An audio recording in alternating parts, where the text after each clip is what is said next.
Assalamualaikum warahmatullahi wabarakatuh. Alhamdulillah pada pertemuan kali ini kita bertemu melalui video ini ya. Pada pertemuan ke-11 ini kita akan lanjutkan berkaitan dengan pemahaman konsep maturity level. Ya, jadi harapannya sebelum nanti di pertemuan berikutnya teman-teman akan melakukan audit atau assessment di pertemuan ke-12, harapannya bisa mengenal terlebih dahulu atau paham terlebih dahulu alat ukur yang digunakan untuk mengukur gitu ya, pastinya ya. Nah, di pertemuan kali ini seperti yang teman-teman lihat bahwa kita coba untuk, mohon maaf ya, belum saya share ya, makanya belum bisa dilihat. Sebentar.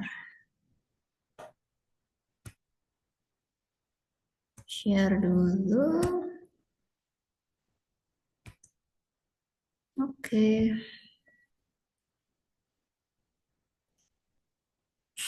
Sudah terlihat ya?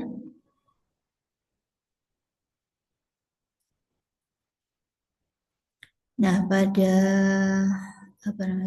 slide kali ini teman-teman bisa lihat seberapa dewasa proses teknologi yang kita laksanakan ya. Mengetahui apa yang sudah kita siapkan, apa yang kita kelola. Saya menggunakan istilah dewasa ya. Apakah yang kita kelola ya berkaitan sama teknologi informasi ini apakah sudah maksimal? Uh, kita harus ketahui dulu seberapa maksimal atau seberapa berfungsi, seberapa bernilai. Kalau kita kemarin belajar tentang value delivery ya, seberapa bernilai pengelolaan teknologi kita pada perusahaan yang kita kelola gitu ya. Nah, maka kita perlu tahu alat ukurnya apa gitu ya. Mengetahui bahwa kita udah baik, kita sudah maksimal, kita sudah dewasa gitu ya. Istilah yang saya pakai mungkin dewasa itu dengan bagaimana mengukurnya.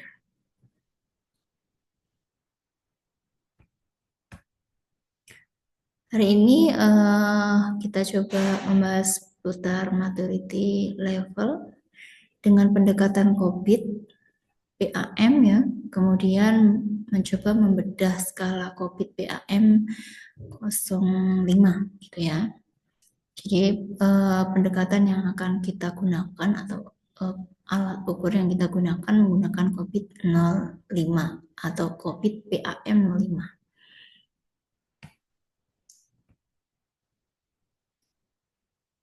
Kalau ditanya, kita bicara konsep terlebih dahulu ya. Kalau ditanya tentang kenapa sih maturity matters gitu ya. Kita coba kenapa sih harus ngukur? Kan tadi saya sampaikan kalau kita ingin tahu seberapa pencapaian kita, seberapa bernilai atau seberapa maksimal, seberapa dewasa, maka kita perlu mengukur gitu ya. Nah, kita kenalan dulu karena kita tadi ingin mengetahui secara dasar, konsep dasar berkaitan sama maturity level, kemudian nantinya kita akan coba menggunakan COVID PAM.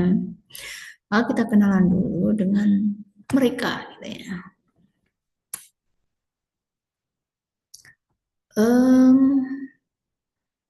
Kita bisa alih ke sini. Nah, gitu ya. Saya coba analogikan.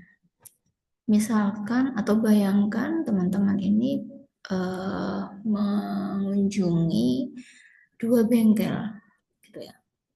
Bengkel pertama punyanya Pak Budi, gitu ya.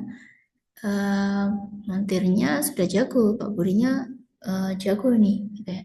Tapi alatnya berantakan, kemudian cara memperbaikinya juga hanya Pak Budi yang tahu gitu ya. Jadi kalau sampai terjadi apa-apa sama Pak Budi, misalkan Pak Budi sakit, tidak maka Jika Pak Budi sakit, otomatis bengkel tutup, gitu ya. Karena memang perform atau manusianya atau orang yang bisa mengatasi permasalahan para konsumen adalah cuma Pak Budi di bengkel A. Ya, Pak Budi nggak pernah meninggalkan riwayat catatan gitu ya. Caranya menservis motor jenis X gitu ya. Itu harus seperti apa prosedurnya dan sebagainya. Nah, beralih ke bengkel B, di sini dealer resmi, montirnya banyak, mereka pakai seragam, ada SOP bagaimana memberikan layanan, kemudian ada catatan digital riwayat motor gitu ya. Jadi siapapun montirnya, kan tadi montirnya banyak, siapapun yang menangani kasus motor tertentu gitu ya, maka ya sama gitu ya, pelayanannya sama. Jadi sudah distandarisasi atau ada SOP-nya atau dicatat lah istilahnya tadi seperti itu. Nah, secara teknis mungkin Pak Budi lebih jago ya untuk memperbaiki permasalahan-permasalahan di beberapa jenis kendaraan gitu ya. Tapi secara tata kelola mana yang lebih dewasa gitu ya atau mature gitu ya. Nah, kira-kira jawabannya yang mana? Bengkel A, bengkelnya Pak Budi atau bengkel resmi yaitu bengkel B? Oke, saya rasa teman-teman sepakat bahwa jawabannya ada di bengkel B. Kenapa? Karena bengkel B ini bergantung pada sistem atau sistem based. Kemudian bengkel A bergantung pada orang, gitu ya. Nah, jadi tata kelola ini bertujuan untuk merubah perusahaan dari sejenis bengkel A yang hero culture gitu ya, fokus sama satu orang atau fokus pada performance seseorang atau bergantung pada personal gitu ya, atau istilahnya mungkin bergantung pada orang sakti yang ada di situ gitu ya. Nah, ini beralih menjadi bengkel B yang lebih kepada sistem culture, bergantung pada proses yang distandarisasi atau proses yang baku. Nah, kalau kita mencoba membedah gitu ya, sebetulnya apa sih yang dilakukan atau apa hubungannya dengan COVID PAM itu tadi? Nah, kita bisa menggunakan beberapa diagram gitu ya, atau tangga atau piramid ya, menjelaskan level ini satu persatu. Sebentar, ada nggak ya? Oke, ini ya tadi menghubungkan antara mature atau kedewasaan gitu ya dengan maturity tata kelola ya, pengelolaan IT ya maksudnya, dengan COVID PAM.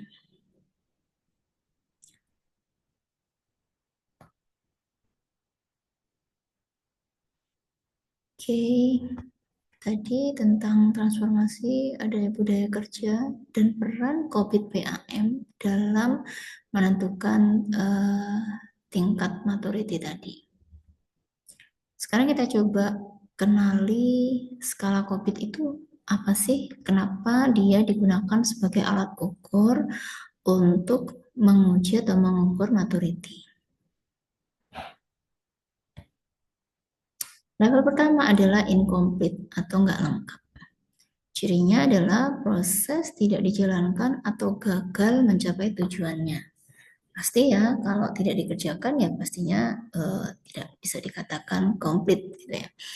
Misalkan kemarin ada salah satu kasus dari teman-teman sendiri, bagaimana kalau tujuan proses misalkan memanage data, mengelola data, ada pengennya itu datanya sinkron.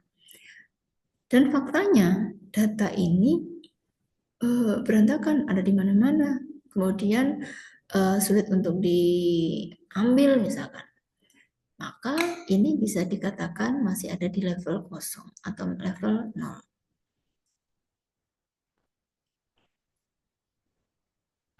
Kemudian level berikutnya yaitu performed atau dijalankan. Pokoknya jalan. Bisa jadi seperti yang dilakukan Pak Budi di bengkelnya gitu ya. Proses jalan di sini dia menghasilkan output pasti, tapi kan tadi ya di bengkelnya Pak Budi kan benar bisa menyelesaikan, bisa menservis sepeda dan hasilnya benar, tepat, bisa dipakai lagi. Jadi motornya yang tadinya rusak tidak bisa ngerem misalkan atau tidak bisa jalan bahkan, nah sekarang tidak bisa. Nah, outputannya ada, tapi tidak ada standar. Sangat bergantung sama Pak Budi tadi, gitu ya. One man show. Jadi kalau man-nya tidak ada atau Pak Budinya tidak bisa hadir, tidak bisa bekerja hari itu maka ya sudah, that's all. Bengkel tutup. Itu perform atau ada di level 1. Bagaimana dengan level 2? Level 2 yaitu ada di ini ya, manage. Nah, ini sudah mulai terkelola. Lalu bisa tercatat gitu ya kan. Nah, proses ini sudah direncanakan, kemudian bukan hanya direncanakan, kalau direncanakan di awal ya, juga dimonitor pada saat berjalan, dilihat bagaimana prosesnya gitu ya. Berarti selain direncanakan juga dimonitor.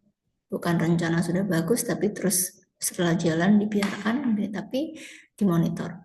Kemudian hasilnya juga disesuaikan. Ada jejak kerja. Tadi sudah ngelakuin apa aja. Yang sudah dikerjakan apakah sesuai standar dan sebagainya. Apakah sesuai rencana dan sebagainya gitu ya. Jadi jejak kerjanya atau work produknya rapi. Misalkan kemarin mungkin ada kasusnya Mas Rifat ya, yang di situ membuat jadwal backup rutin. Setiap kali backup selesai, ada laporan yang disimpan gitu ya. Kalau ada error, dicatat, kemudian coba diperbaiki gitu ya. Nah, ini ada di level 2, manage. Jadi bukan hanya direncanakan, dimonitor, kemudian cek hasilnya sesuai atau tidak. Kemudian di level 3, ini established atau mapan ya. Standarnya udah baku, bukan hanya dicatat aja, tapi udah baku, sudah diuji pada saat dimonitor. Proses di setiap prosesnya sudah sesuai gitu ya, tepat. Nah, ada SOP standar organisasi di level ini. Proses ini dilakukan dengan cara yang sama di seluruh perusahaan. Tidak peduli siapa manajernya, tapi sudah bisa dijalankan oleh siapapun yang melaksanakan, gitu ya. Misalnya target untuk ini ya, kemarin kasusnya Kerubim itu berkaitan dengan website gitu ya, bikin website untuk pendaftaran. Target untuk BPS atau mungkin kasusnya Ardi berkaitan dengan pembuatan atau pengembangan LMS gitu ya. Pembangunan LMS ini ada buku panduan TI-nya resmi. Andaikan Ardi yang saat ini sedang mengelola gitu ya, Ardi resign mungkin ya dari perusahaan atau dari sekolah kan kemarin, dari sekolah, maka penggantinya pun bisa membaca buku yang sudah diresmikan tadi, buku yang sudah resmi, tinggal baca buku itu dan sistem akan tetap jalan. Gitu ya. Jadi sudah mapan istilahnya, standarnya bagus. Di sini fokusnya berarti standarisasi, kemudian ada dokumentasi, kemudian komunikasi. Di level berikutnya, level predictable atau terukur secara statistik. Nah, di sini kinerja proses diukur dengan angka statistik yang presisi, tepat ya. Kita bisa memprediksi kinerja masa depan. Bukan hanya mapan bisa digunakan siapapun yang menjalankan itu bisa, karena sudah diuji gitu ya. Nah, kemudian untuk yang level keempat itu predictable, yaitu bukan hanya bisa dijalankan tapi dia bisa memprediksi kinerja masa depan seperti apa. Misalkan dari data 3 tahun terakhir, misalkan ya, deviasi downtime server gitu ya, kita ada sekitar 0,5%. Kalau jarang dipakai di kasus mungkin tadi ya di kasusnya Ardi ya. Misalkan kalau jarang dipakai kasus teman-teman ya, mungkin LMS dan sebagainya. Biasanya untuk pabrik atau bank besar ini ada prediksi ya, seberapa atau 5 tahun ke depan atau 3 tahun ke depan akan seberapa tinggi atau seberapa kemungkinan server itu downtime sekian persen itu sudah bisa diperkirakan.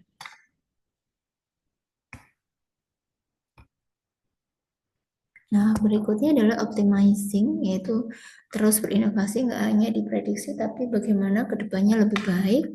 Cirinya adalah fokus pada continuous improvement, peningkatan keberlanjutan ya berdasarkan analisis data yang sebelumnya didapatkan di level sebelumnya. Nah, ini adalah beberapa level yang ada pada pengukuran menggunakan pendekatan COVID PAM ya. Jadi ini COVID PAM bisa menjadi alat ukur yang tepat untuk mengetahui seberapa tinggi atau seberapa mature pengelolaan teknologi informasi di tempat kita atau di perusahaan kita. Nah,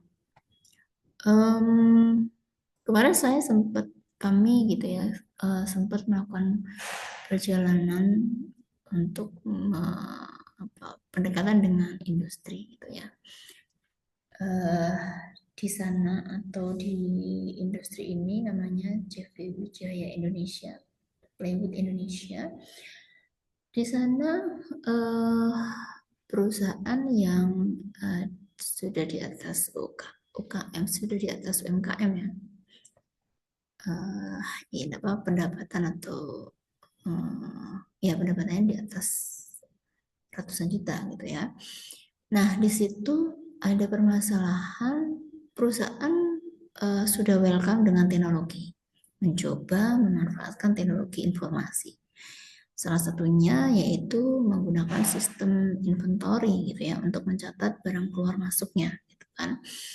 Namun menurut ceritanya mereka mengeluhkan bahwa sistem sudah jadi, sistem sudah dijalankan, namun ternyata data masih belum fix atau belum sahih gitu atau belum ya istilahnya data belum bisa dipercaya, intinya seperti itu. Nah, itu kenapa? Ternyata penemuan di lapangan mereka menyampaikan bahwa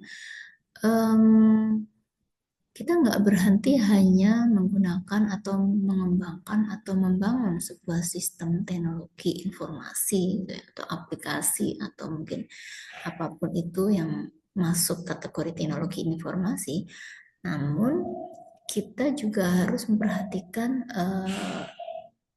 dampak yang lain gitu ya.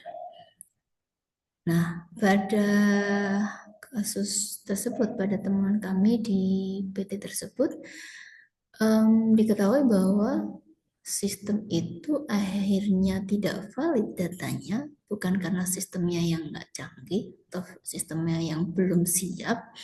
Sistemnya udah siap, canggih gitu ya.